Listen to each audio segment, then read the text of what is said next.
स्वागत करते हैं आपका जीनोम एकेडमी में। इस प्लेटफॉर्म पे आरटीके सिग्नलिंग में एक काफ़ी इम्पोर्टेंट सिग्नलिंग पाथवे है RTK Ras and MAP kinase pathway.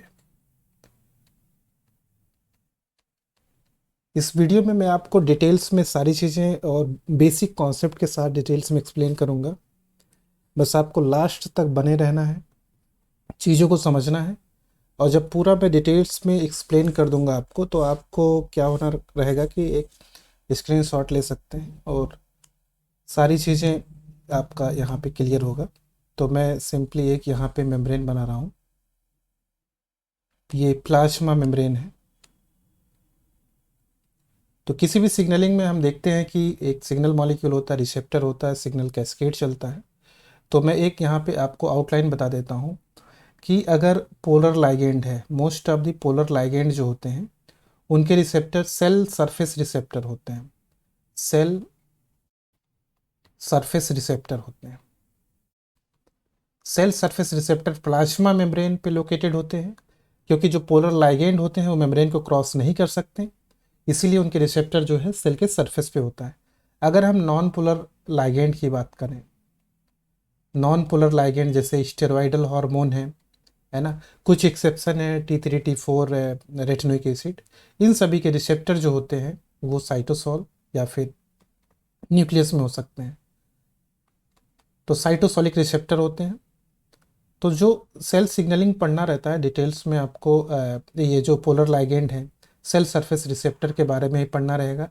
कई तरीके के सिग्नलिंग होते हैं, GPCR है, आरटीके सिग्नलिंग है, जैक स्टेट है, और उसी के साथ रैस में काइनेज सिग्नलिंग भी जुड़ा रहता है। ये आपका आरटीके के साथ रैस में काइनेज सिग्नलिंग जुड़ा रहता है। रैस और इसके बाद डेल्टा नोच पाथवे होता है, नाइट्रिक ऑक्साइड सिग्नलिंग होता है, 2 कंपोनेंट पाथवे होता है। तो जो मोस्ट कॉमन सिग्नलिंग रहता है एक तो GPCR रहता है, GPCR। और GPCR के केस में आपको सेकेंडरी मैसेंजर मिलते हैं। सेकेंडरी मैसेंजर में जैसे कैल्शियम आयन है, जैसे IP3 है, जैसे डैग है ना, CAMP है, CGMP, ये सभी सेकेंडरी मैसेंजर होते हैं। सेकेंड मोस्ट जो आपको सेल सरफेस रिसेप्टर मिलते हैं वो आरटीके मिलते हैं। तो ये दोनों बहुत ही इंपॉर्टेंट है आपके एग्जाम के लिए। इस लेक्चर में मैं आपको आरटीके का बेसिक से लेके सारी चीज़ें मैं कवर करने की कोशिश करूँगा। तो जो आरटीके होता है ये एक सिंगल पास ट्रांसमेम्ब्रेन प्रोटीन होता है। तो मैं इस तरीके से कार्टून वे में इसको दिखा दे रहा हूँ। एन टर्मिनस सेल के बाहर होता है। अगर मैं इसको बोलूँ प्लाज्मा मेम्ब्रेन है, नीचे जो है इसको हम साइटोसॉल कंसीडर करेंगे, और बाहर जो है एक्स्ट्रा सेलुलर मैट्रिक्स या स्पेस है। ठीक है। तो आप यहाँ पे देखेंगे कि एन टर्मिनस सेल के बाहर है, ये वाला आपका एन टर्मिनस रीजन है, और ये एक्स्ट्रा सेलुलर डोमेन है। और जो मैं ये ग्रीन कलर से कर रहा हूँ ये प्लाज्मा मेम्ब्रेन में ये डोमेन है, इसका मतलब मेम्ब्रेन स्पाइनिंग रीजन में होगा। और ये जो नीचे डोमेन है ये साइटोसोलिक डोमेन है। नाम देखें, आरटीके रिसेप्टर टाइरोसिन काइनेज। तो यहाँ पे सी टर्मिनस है और साइटोसोलिक डोमेन में यहाँ पे टाइरोसिन काइनेज प्रॉपर्टी है। टाइरोसिन काइनेज प्रॉपर्टी है। और इस प्रॉपर्टी से जब भी नाम आए काइनेज तो समझ लेना कि फास्फोराइलेशन होगा। और फास्फोराइलेशन यहाँ पे टाइरोसिन पे होता है। हालांकि 5 ऐसे कॉमन अमाइनो एसिड होते हैं जिसमें सेरीन, थ्रियोनिन, हिस्टिडीन, टाइरोसिन और एस्पार्टेट, ये 5 होते हैं, लेकिन आरटीके के केस में टाइरोसिन पे फास्फोराइलेशन होगा। तो फिलहाल अभी मैं यहाँ पे आपको एक रिसेप्टर दिखाया हूँ, इसके साथ में यहाँ पे और भी रिसेप्टर दिखा देता हूँ। ये आरटीके रिसेप्टर है, ये सी टर्मिनस है। तो ऐसे बहुत से रिसेप्टर सेल में मेम्ब्रेन पे प्रेजेंट रहते हैं। तो ये रिसेप्टर अलग अलग रहते हैं। तो यहाँ पे आरटीके के लिए जो लाइगेंड है, लाइगेंड का मतलब जो सिग्नल मॉलिक्यूल है जो पोलर नेचर का होगा, जो मेम्ब्रेन को क्रॉस नहीं कर सकता, उसको सेल सरफेस रिसेप्टर आरटीके से बाइंड करना होगा। तो लाइगेंड में मोस्ट कॉमन लाइगेंड क्या हो जाएगा? इंसुलिन। इंसुलिन तो सभी को पता है कि अगर इंसुलिन की कमी रहेगा या सिक्रेट नहीं होगा तो डायबिटीज मिलाइटस हो जाता है।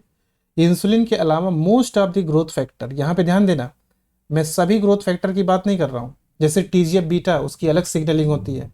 इंपॉर्टेंट ये भी है कि ग्रोथ हार्मोन आरटीके से बाइंड नहीं करता है। बाकी most of the growth factor जैसे कि एपिथेलियल ग्रोथ फैक्टर है, TGF अल्फा, ध्यान देना TGF बीटा अलग सिग्नलिंग में है जबकि TGF अल्फा यहाँ बाइंड कर रहा है। प्लेटलेट्स डिराइव्ड ग्रोथ फैक्टर है, फाइब्रोब्लास्ट ग्रोथ फैक्टर है, कॉलोनी स्टिमुलेटिंग फैक्टर 1 है, इंसुलिन ग्रोथ फैक्टर है, वेस्कुलर एंडोथीलियल ग्रोथ फैक्टर है and nerve cell growth factor है। तो जितने भी ग्रोथ फैक्टर्स होते हैं उसमें most of the growth factors RTK से बाइंड करते हैं और इंसुलिन मोस्ट कॉमन जो है एक सिग्नलिंग मॉलिक्यूल है आरटीके के लिए। तो सबसे पहले मैं यहाँ पे इंसुलिन बाइंड कराऊंगा। तो जब भी रिसेप्टर से इंसुलिन बाइंड करेगा तो रिसेप्टर में कॉन्फर्मेशन चेंज होता है। यहाँ पे इंसुलिन जब बाइंड करेगा तो यहाँ पे मैं डायग्राम बना देता हूँ, ये देखिए कॉन्फर्मेशन चेंज होगा। कॉन्फर्मेशन चेंज होने की वजह से ये क्या करेंगे, डाइमर बनाएंगे। तो एन टर्मिनस पे यहाँ इंसुलिन बाइंड कर गया, दोनों रिसेप्टर से बाइंड करेगा। तो देखिए जो काइनेज प्रॉपर्टी है ये अकेले खुद को फास्फोराइलेट करने की कैपेबिलिटी नहीं है। इसका मतलब इसको कोई और फास्फोराइलेट करे जो इसके जैसा एक्टिविटी रहता है, तो ये क्या करेगा, इनको फास्फोराइलेट करेगा और दूसरा इनको फास्फोराइलेट करेगा। लेकिन अगर ये दूर हैं तो फास्फोराइलेट नहीं कर पाएंगे। तो इसलिए जब लाइगेंड बाइंड होता है तो इनमें कन्फर्मेशन चेंज होते हैं, ये डाइमर बनाते हैं और डाइमर बनाने के बाद यहाँ पे ये वाला इसको फास्फोराइलेट करेगा। लेफ्ट में जो है वो राइट को, राइट में जो है वो लेफ्ट को फास्फोराइलेट करेगा। जैसे ही फास्फोराइलेशन होगा, याद रखना यहाँ पे साइटोसॉल में प्रोटीन्स होते हैं। मैं डायरेक्टली आपको एक खास प्रोटीन का नाम यहाँ पे बताता हूँ। अगर ये लाइगेंड इंसुलिन है तो ये जो है इंसुलिन रिस्पॉन्स सबस्ट्रेट होता है, इंसुलिन रिस्पॉन्स सबस्ट्रेट होता है। ये जाएगा इस फास्फोराइलेटेड साइट से बाइंड करेगा। तो जो इंसुलिन रिस्पॉन्स सबस्ट्रेट है इसके पास SH2 डोमेन होता है जिससे वो जाके फास्फोराइलेटेड साइट से बाइंड करेगा। अब काइनेज प्रॉपर्टी चूंकि रिसेप्टर के पास है तो ये क्या करेगा, इस IRS को भी फास्फोराइलेट करेगा। अब यहाँ पे एंडोसाइटिक वेस्किल होता है सेल में, बहुत सारे एंडोसाइटिक वेस्किल हैं। ये मेम्ब्रेन होता है बेसिकली और इसी मेम्ब्रेन सर्कुलर फॉर्म है, ये स्फेरिकल रहता है। इसी में GLUT4 होते हैं, ग्लूकोज ट्रांसपोर्टर होते हैं। ग्लूट कई तरीके के होते हैं, तो मैं यहाँ पे ऐसा दिखा देता हूँ, सब 5 दिखा दिया जाए, नहीं बच्चे समझेंगे कि 4 ग्लूट बनाए हैं तो इसलिए GLUT4 बोल रहे हैं। ऐसा नहीं है, ग्लूट 1 to 4 11 12 होते हैं, लेकिन जो इंसुलिन के लिए इंसुलिन रिस्पॉन्सिव ग्लूट होता है वो नंबर 4 होता है। तो ये यहाँ पे प्रेजेंट होता है। लेकिन ये ग्लूकोज ट्रांसपोर्टर अगर मेम्ब्रेन में जाएगा तभी ग्लूकोज सेल में आएगा। तो मैं ऊपर यहाँ पे ब्लड वेसल्स दिखा देता हूँ, यहाँ पे ऊपर ये ब्लड वेसल्स है। अब मान लीजिए कि आपने ग्लूकोज का अपटेक किया तो उसका डाइजेशन हुआ, कार्बोहाइड्रेट का अपटेक किया उसका डाइजेशन हुआ, और वो डाइजेशन होने के बाद बक्कल कैविटी से स्टार्ट होकर स्टमक टू स्मॉल इंटेस्टाइन में अब वो जाके एब्जॉर्ब होगा। तो एब्जॉर्ब होने के बाद वो आपके लीवर के थ्रू ब्लड में जाएगा, फिर सभी सेल्स के पास पहुंचेगा। तो ग्लूकोज का लेवल ब्लड में बढ़ गया। अब जब ग्लूकोज का लेवल ब्लड में बढ़ गया तो जैसे ही थोड़ा सा ग्लूकोज ब्लड में बढ़ता है उस दौरान जो है बीटा सेल पेनक्रियाज का वो सेंस करता है थोड़ा सा ग्लूकोज का लेवल जैसे ही बढ़ना स्टार्ट होगा, तो बीटा सेल पेनक्रियाज का सिक्रेट करेगा इंसुलिन। अब ये वही इंसुलिन है जो आके इस आरटीके से बाइंड किया है और इसकी वजह से क्या होगा, सिग्नलिंग जो चल रही है, तो SH2 डोमेन जो एक्टिवेट हुआ है वो IRS आएगा। ये IRS जो एक्टिवेटेड फॉर्म में है ये IRS आएगा इस जो एंडोसाइटिक वेस्किल है, एंडोसाइटिक वेस्किल इसको फ्यूज कराएगा कहाँ पे, इस मेम्ब्रेन पे। जैसे ही मेम्ब्रेन पे फ्यूज होगा सभी ग्लूट किधर चले आएंगे, मेम्ब्रेन पे।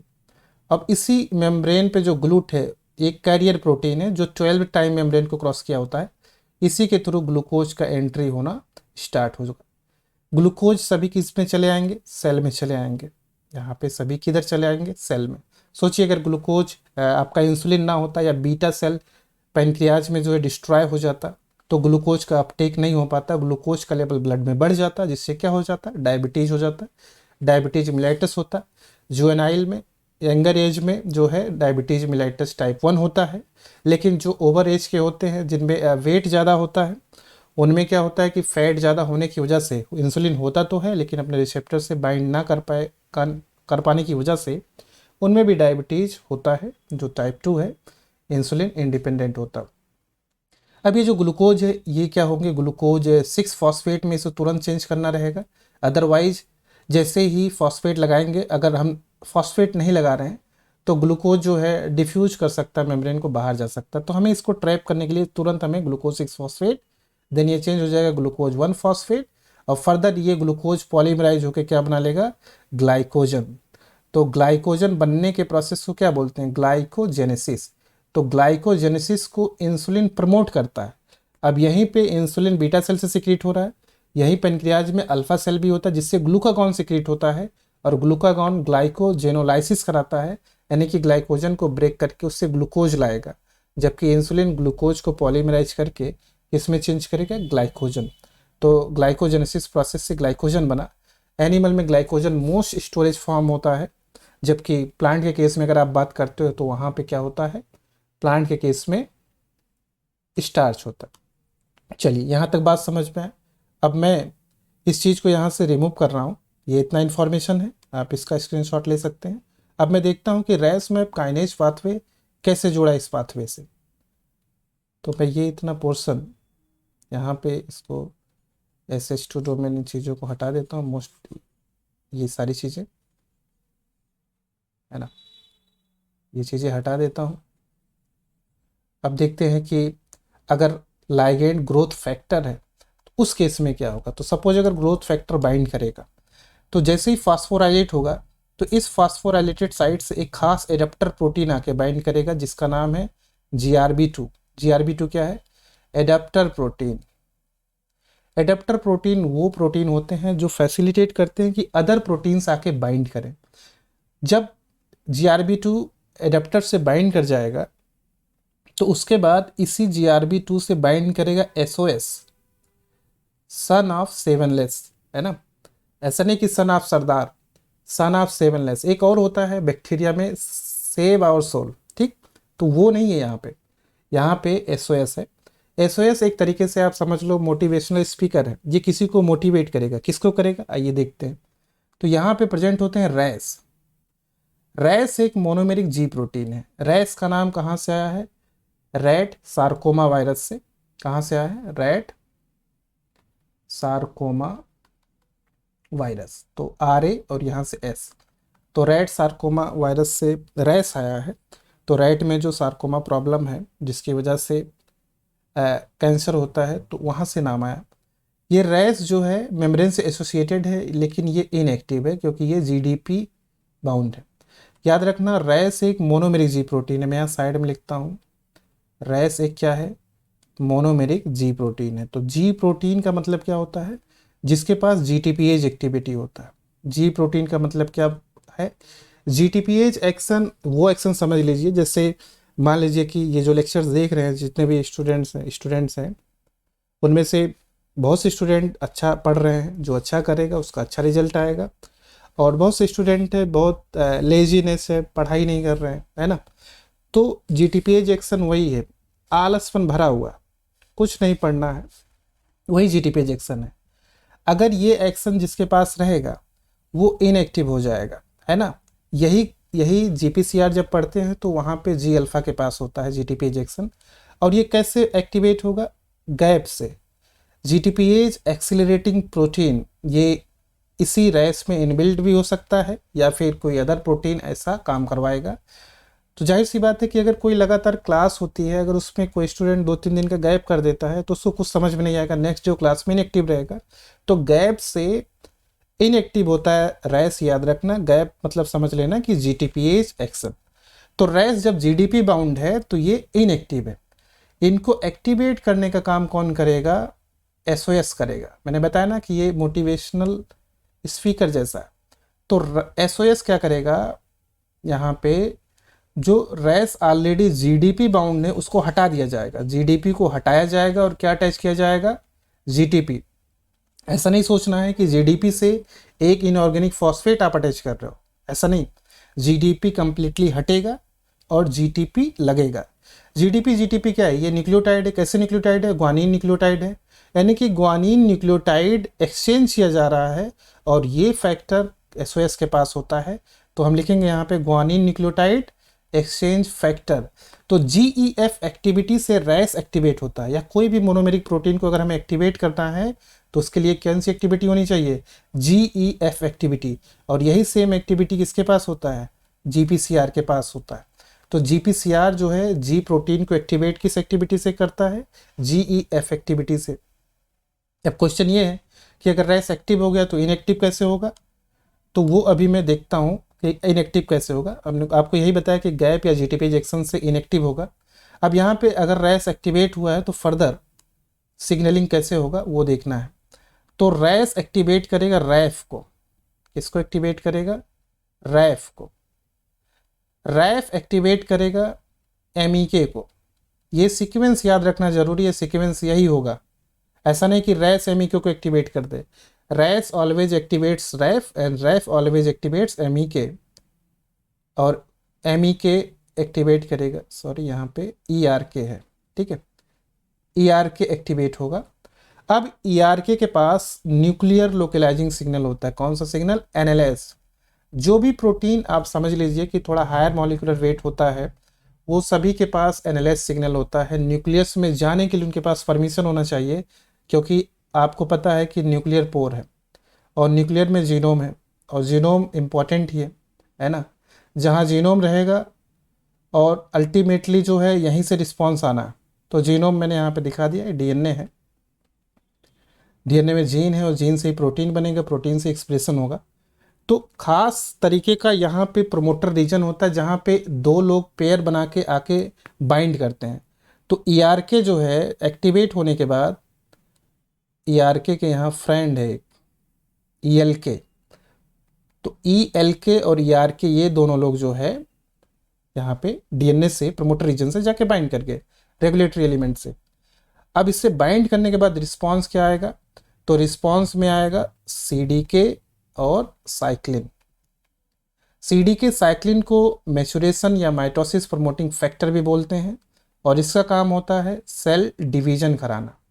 तो सेल डिवीजन होगा, और सेल डिवीजन अगर हो रहा है मतलब कि सेल का प्रोलिफरेशन हो रहा है, तो सेल का यहाँ पे ऑर्गन का जिस ऑर्गन में हो रहा है वहाँ पे ग्रोथ हो रहा है। तो ग्रोथ एंड प्रोलिफरेशन में किसका काम है? आप जाहिर सी बात है अगर ग्रोथ फैक्टर यहाँ पे बाइंड करता है तो ग्रोथ ही हमें कराना है, ठीक है। तो ग्रोथ इस तरीके से होता है, ध्यान देना। यहाँ पे रैफ फास्फोराइलेट होता है। अगर मैं डिटेल्स में बात करूँ तो यहाँ सीरिन थ्रियोनिन काइनेज एक्टिविटी रहेगा। फिर MEK जो है ये भी फास्फोराइलेट होता है, रैफ करता है। फिर ERK भी फास्फोराइलेट होता है। फर्दर फास्फोराइलेटेड फॉर्म दोनों न्यूक्लियस में जाएंगे ELK के साथ। CDK साइक्लिन बनेगा जिसको मैचुरेशन प्रमोटिंग फैक्टर बोलते हैं, जो सेल डिवीजन कराएगा, फर्दर ग्रोथ होगा, सेल का प्रोलिफरेशन होगा। ये सीक्वेंस रैस से ERK तक याद रखना है। तो अभी हमने यहाँ पे ऊपर आप देखेंगे रैस मैप काइनेज लिखा है। तो मैप काइनेज आखिर क्यों लिखा है तो इसको समझ लेते हैं। तो रैफ जो होता है ये न्यू टर्म है, जो ओल्ड टर्म था वहाँ पे इसको बोलते हैं map 3 times kinase kinase kinase, ये ओल्ड टर्म है। MEK को बोलते हैं मैप 2 बार काइनेज काइनेज, ठीक है, मैप 2 टाइम्स काइनेज। फिर ERK को बोलते हैं मैप 1 टाइम काइनेज। तो यहाँ पे देखें, यहाँ आपका रैस है और यहाँ आपका मैप के है ERK, तो इसी को बोलते हैं रैस मैप काइनेज पाथवे। तो मेम्ब्रेन से लेके जो ये एक प्रोटीन दूसरा दूसरे तीसरे को इस तरीके से एक्टिवेट करके न्यूक्लियस तक सिग्नल आ रहा है, इसी को सिग्नल कैस्केड बोलते हैं। और जहाँ सिग्नल कैस्केड होता है वहीं फर्दर आके रिस्पॉन्स होना है, ठीक है। तो वो एक प्रोटीन दूसरा दूसरे तीसरे को इस तरीके से एक्टिवेट करते चले आ रहे हैं। अब मान लीजिए कि 1000 सेल की ज़रूरत है। तो जब 1000 सेल बन जाएंगे उसके बाद इस सिग्नलिंग को रुकना है, और इस सिग्नलिंग को रोकने के लिए कई तरीका होता है सिग्नलिंग रोकने का। एक तो जो नेगेटिव फीडबैक आएगा जिससे लाइगेंड का सिक्रेशन जो सिग्नलिंग सेल है उससे कम होगा। सेकंड आपने देखा है गैप एक्टिविटी। ये जो रैस है ये रैस वापस से किस में चेंज हो जाएगा? इनएक्टिव फॉर्म में चेंज हो जाएगा। किस एक्टिविटी से? GTPase एक्शन से। तो जब GTPase एक्शन यहाँ पे होगा तो माफ़ करना थोड़ा सा इस राइटिंग में थोड़ा प्रॉब्लम है यहाँ पे, लेकिन आप समझ रहे हैं, ठीक है। तो रैस यहाँ पे GTPase एक्शन की वजह से इनएक्टिव हुआ है, फिर से वो GDP बाउंड होगा। लेकिन यहाँ सोचना क्या है कि GTP जो रैस से जुड़ा है उससे केवल इनऑर्गेनिक फॉस्फेट निकलेगा, है ना। यहाँ ये नहीं कि जीटीपी हटाया फिर जीडीपी लगाया, हम जीडीपी हटा के जीटीपी ऐड करते हैं। जीईएफ एक्टिविटी से हम क्या ऐड करते हैं, जीटीपी ऐड करते हैं और जीडीपी रिमूव करते हैं, एक्सचेंज करते हैं। बट जीटीपीएज एक्शन से जीटीपी का हाइड्रोलाइसिस होता है, जीटीपी से इनऑर्गेनिक फॉस्फेट निकलेगा और वो जीडीपी फॉर्म में, इनएक्टिव फॉर्म में जो ये है, ये इनएक्टिव फॉर्म में चेंज हो जाएगा। अगर ये इनएक्टिव हो जाएगा तो जाहिर सी बात है रैफ एमईके ईआर के सिग्नलिंग नहीं होगा और प्रोसेस सेल डिवीज़न यहाँ पे रुक जाएगा। अब आते हैं मेन पॉइंट पे। यहाँ तक तो ये सब इन्फॉर्मेशन था। अब देखते हैं कि, क्योंकि देखिए सेल सिग्नलिंग जिसको अच्छे से समझ में आएगा, जिसमें से आप देखते हो कि मोर देन 70% जो कैंसर होते हैं वो आरटीके में एब नॉर्मल प्रोसेस होने की वजह से कैंसर होता है।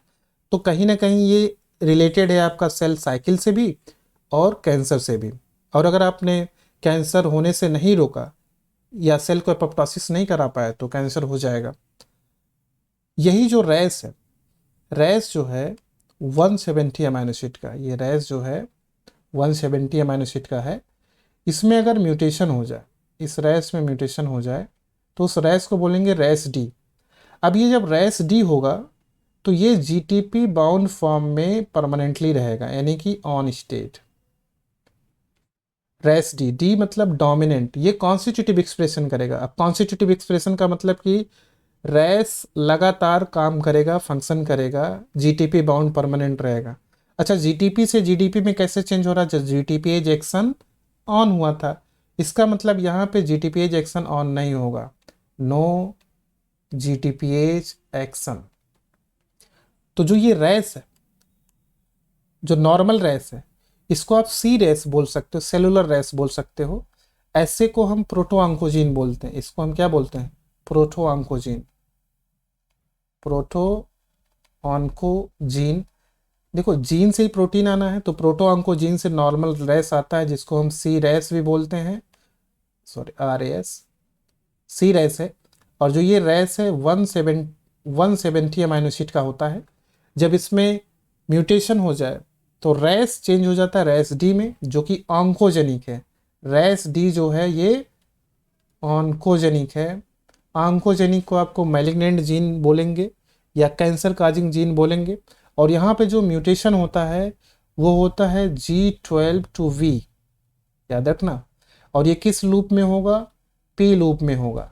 पी लूप वो लूप होता है, या वाकर लूप या वाकर मोटिव भी इसको बोलते हैं, कोई भी प्रोटीन जो न्यूक्लियोटाइड से बाइंड करता है या एटीपी से बाइंड करे या जीटीपी से बाइंड करे, तो जिस पर्टिकुलर पॉइंट से बाइंड किए रहते हैं उसी को पी लूप बोलते हैं।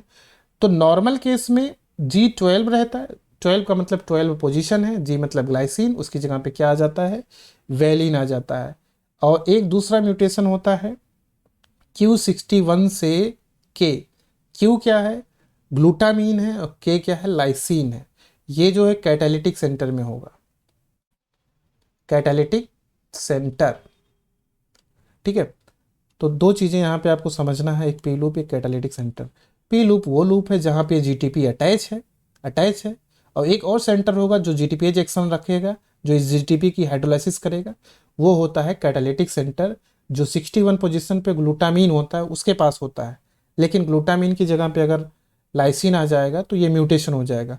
तो ये दो म्यूटेशन की वजह से ये रैस जो है अब एब नॉर्मल तरीके से बिहेव करेगा। ये समझ लीजिए कि एक गाड़ी है, जा रही है, ब्रेक फेल हो गया।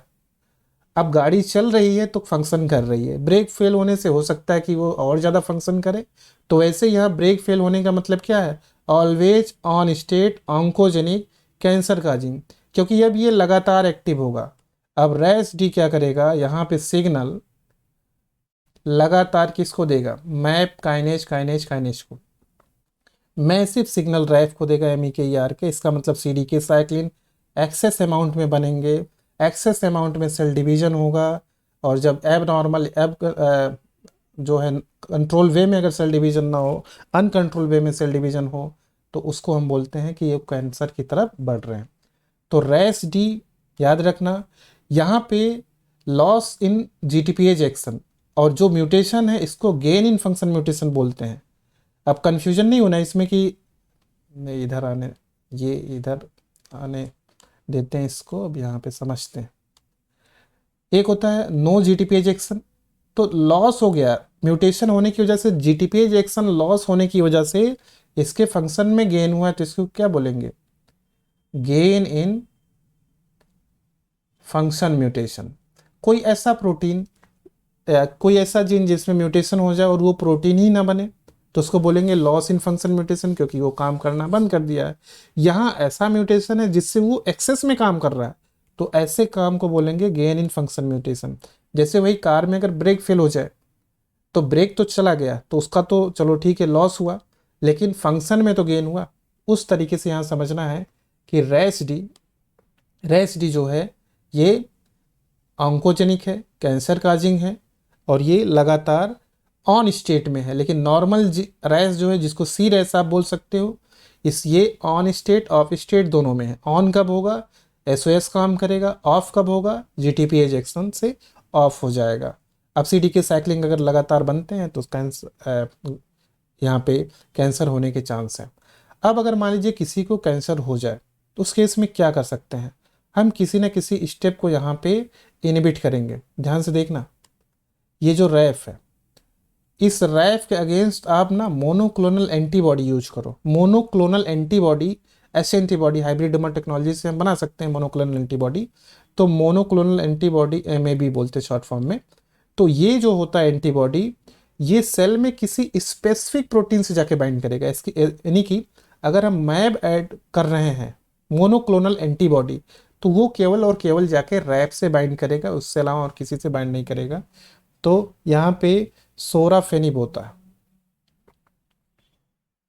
सोराफेनिब होता है जो कि रैफ के अगेंस्ट है, और एक होता है सेलुमेटेनिब। सेलुमेटेनिब ये जो है MEK के अगेंस्ट होता है एंटीबॉडी। इसका यूज करके हम जो है कैंसर को यहाँ पे रोक सकते हैं। तो ये था आरटीके का जो सिग्नलिंग है, जब लाइगेंड इंसुलिन होता है, तो वो आपने देखा था GLUT4 का था कंडीशन, जहाँ पे ग्लूकोज का अपटेक हो रहा है। बट ग्रोथ फैक्टर्स के केस में रैस मैप काइनेज सिग्नलिंग चलता है। इससे रिलेटेड क्वेश्चंस कई बार पूछे गए हैं और आगे भी पूछे जाने के चांस हैं। तो इस वीडियो में इतना ही।